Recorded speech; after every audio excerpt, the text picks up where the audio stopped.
Cool. Well, I'm glad there's a step. It's worried you might not be able to see me. Cool. Hi, my name's Craig. I'm from Andover in Hampshire. I was treated here when I was diagnosed in 26. I'm 39 now, but I appreciate that I probably haven't had a great paper round.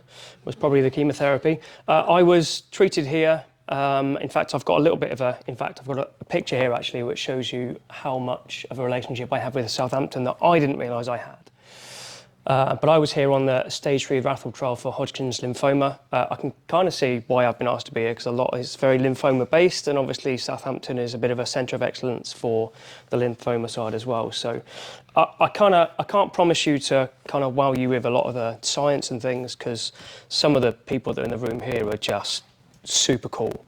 And one of those things, my background is sports and sports science, so I deal with a bit of science, but nothing on those levels. And that's been one of the things that's been really good for me going through.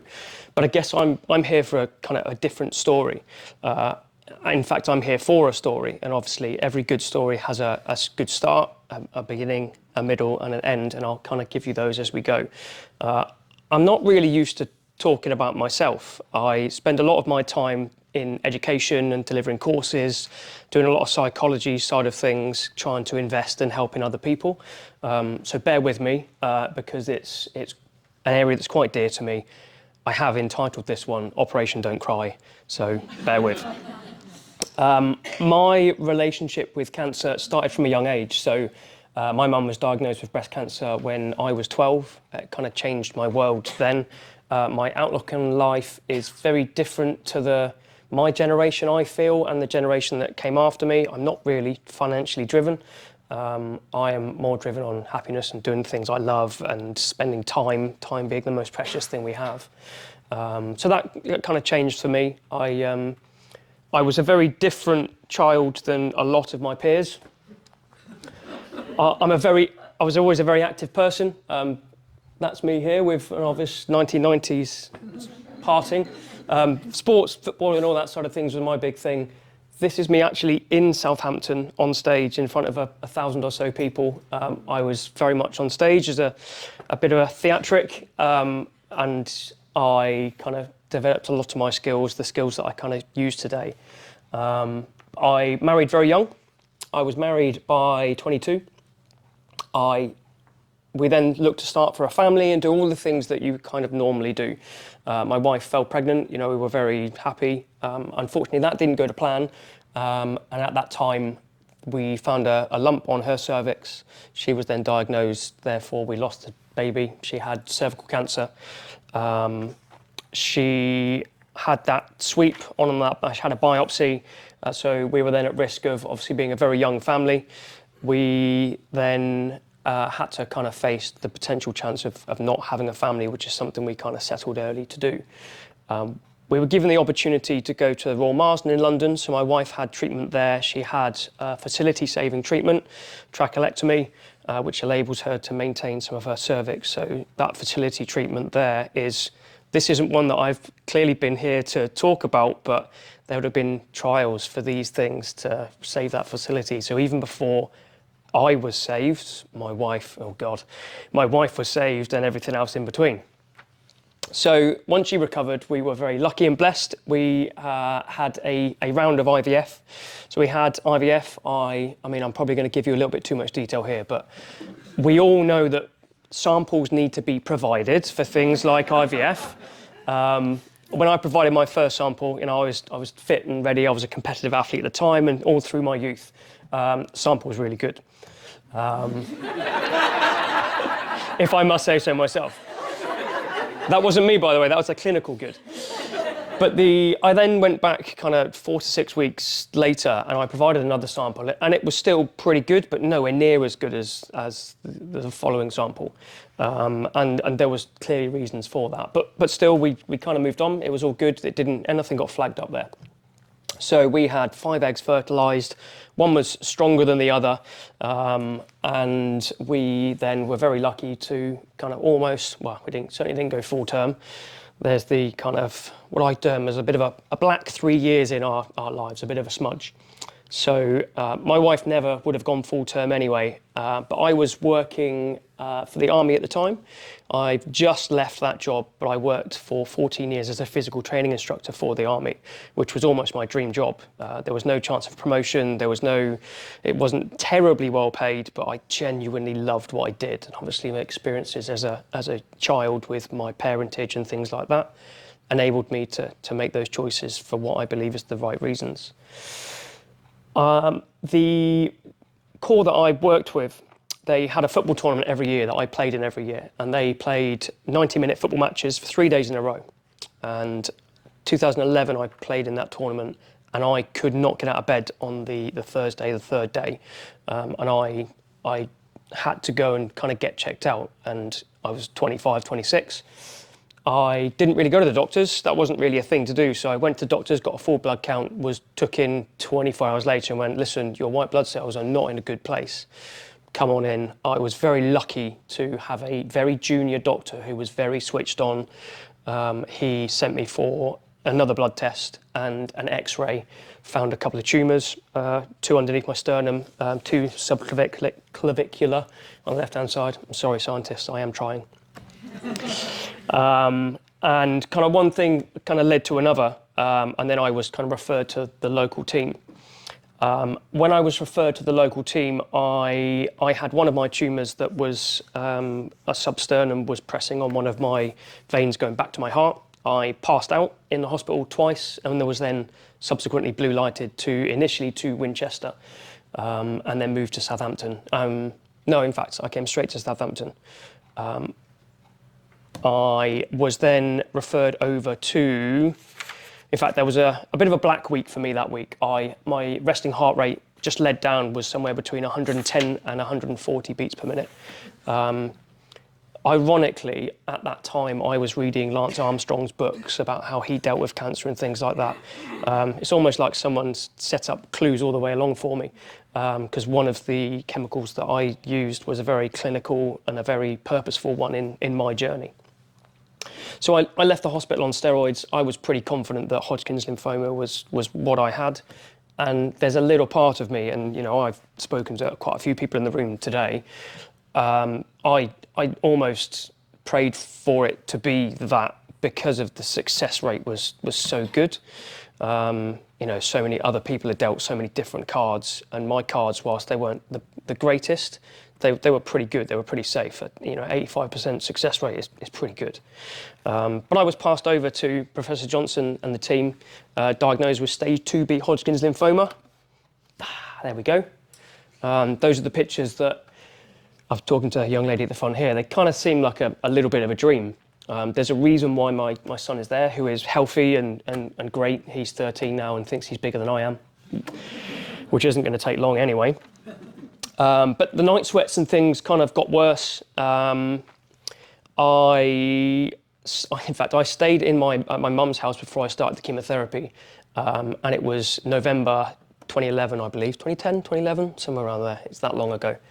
And it was a freezing cold night. I slept on the kitchen floor, and I still sweat through the duvets 3 times before I started that chemotherapy. I had ABVD chemotherapy. It was a 6 months treatment. It would have been 3 months, but I had B symptoms, obviously. It couldn't be an easy route. So I was due to have 6 months of chemotherapy about every 2 weeks. I remember going for the first PET scan that they've talked about as we go. I went to London, my mum took me. I didn't realise until I went back quite how frail I was when I went for that first scan. I was so weak. The only thing that kept me going was being injected with radioactive diodes within carbohydrates and seeing some really cool science stuff. Because from a sports science perspective, it's just mind-blowing, absolutely mind-blowing. One of the things I actually had done just to test and check, I had bone marrow removed from my hip whilst awake, almost like someone putting a plunger into your hip and drawing it out. I know, that's what I should have reacted, but I'm there going, oh, look at that, that's so cool. It's really cool. Which is, I'm a little bit odd like that. The routine was an interesting one for me. My mum and dad would take me. It became quite a routine. Southampton became a bit of a second home for me. We'd come in, we'd have bloods, we'd wait for the bloods to come through. You then have the wait, which is normally a cup of coffee, which I'm quite obsessed with anyway, so I was quite happy for that. You've got the wait for chemo. I cannot watch Homes Under the Hammer anymore. The waiting room would be, I'd be there for about 10, 10:30, and it's always Homes Under the Hammer. And by the time you get to 8 or 9 or 10 chemotherapy editions, there's only so much Homes Under the Hammer one can take. But it's really interesting, the people that were there. I had mine with the breast cancer clinic as well. So I'm a conversationalist. I love relationships. I love to understand how people get to where they get to and how they've become the people that they are. So actually, it was quite nice to have a very people-organised chemotherapy treatment. And then after 2 months, I went back, had a PET scan. I genuinely astounded by the difference in how I felt going to London, going on the Underground, going to have the PET scan done. I genuinely thought I was just skipping through London with my mum and having a day out compared to what I was when I first had the PET scan. So I was pretty confident. And obviously the results came back and everything was progressing as it should do. This is the one that normally gets me. So the team are well aware of were well aware of my job and what I do and what I love to do and things like that. So I am acutely aware that this was a random chance of dropping bleomycin for the rest of for the treatment. They can tell me as many times as they want that it was definitely a random chance. I don't believe it was, and I believe they did a very good turn for me in removing that bleomycin to enable me to have the career that I have now. I'm getting there. 4 months of chemo remained. As you can see, Alfie there is relatively tiny. He was 5 or 6 days old in the centre there. Obviously, I was still going through treatment. During the new year, I need to keep an eye on time because I'm eating into Hugo's time. And he's way more important than I am. I went into hospital because the chemotherapy took a little bit of a turn. So I, in about 4 days, I couldn't keep anything down. I went from about 9.5 stone, because the steroids were going really good, 9.5 stone down to about 7.5 stone in about 2 or 3 days. My wife I went into Southampton, blue lighted there. My wife went to Winchester that night and gave birth to Alfie the following morning. Alfie was 12 weeks premature. He was born £2.2. It is, and I use the word regret in an interesting way because I can't regret something I couldn't change. It's my only regret in life that I couldn't have been at my son's birth, but I can't change that. I'm kind of okay with that. I didn't even realise he was born until I got to about 1 o'clock in the afternoon when I remember having a phone call with my mum, who was at the birth with my wife, and my dad was with me. And I couldn't even go and see my son for 3 days, let alone my wife, who has just been through a very traumatic experience having a 12 weeks prem baby. So I should have warned you really, shouldn't I? This is going to get quite deep. So for about 6 weeks, we lived effectively separate lives. Me and my dog, Inky, who is no longer with us, but was our kind of saviour going through the whole process. She came to live with me at my mum's house. No one lived at my house. I never really thought about that. That's really weird. Because she went to live at her mum and dad's house, and Alfie was obviously at Skaboo in Winchester. So we had to deal with the rest of the chemotherapy. My wife had to deal with kind of birth and recovery, and then prem visits for what was very touch and go at the time. As I've already said, he is a very lovely, polite, super proud of who he has become.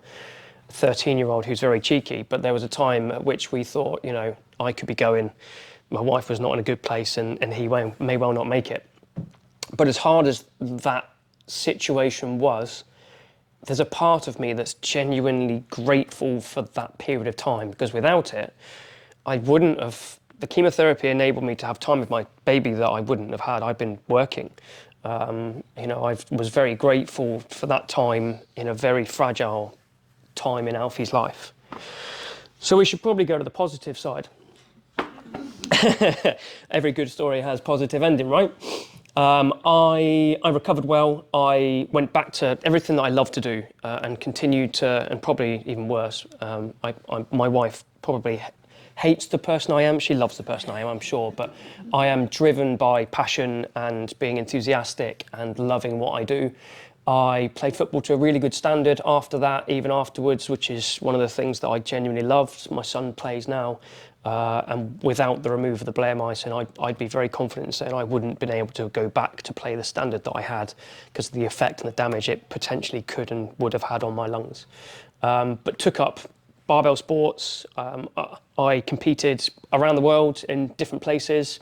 I got involved in army sport. I've been head coach for Army Powerlifting for 10 or 11 years. I then sat on a committee and created Army Weightlifting and worked on a package of that, and then started my own business, Crazy Strength, Dress to Impress, off the back of kind of all of that side of things. I'm a very poor businessman, but as you can probably tell, I can talk the hind legs off a donkey. Relationships and creating relationships and helping people is what I love, and I can do that through barbell sports.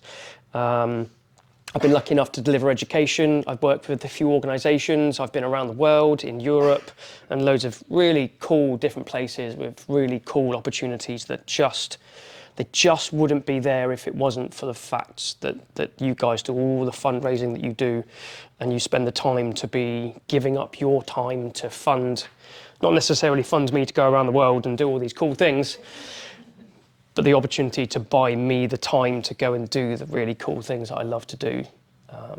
And there's me and my brand and everything else in between. That's Willow on the right-hand side. She is head coach of our club.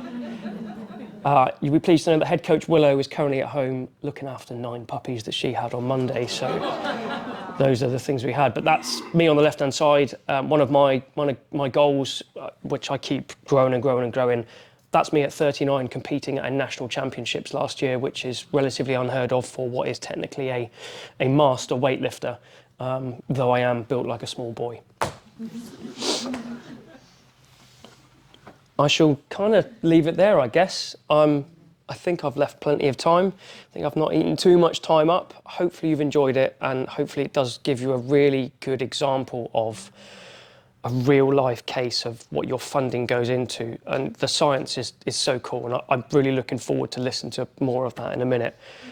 But that tangible sensation of this is how it genuinely helps people's lives and buys them time. So thank you.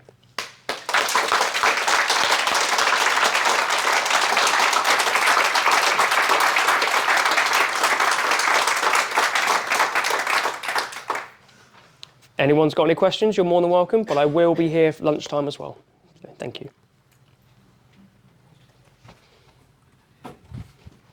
Over to Hugo.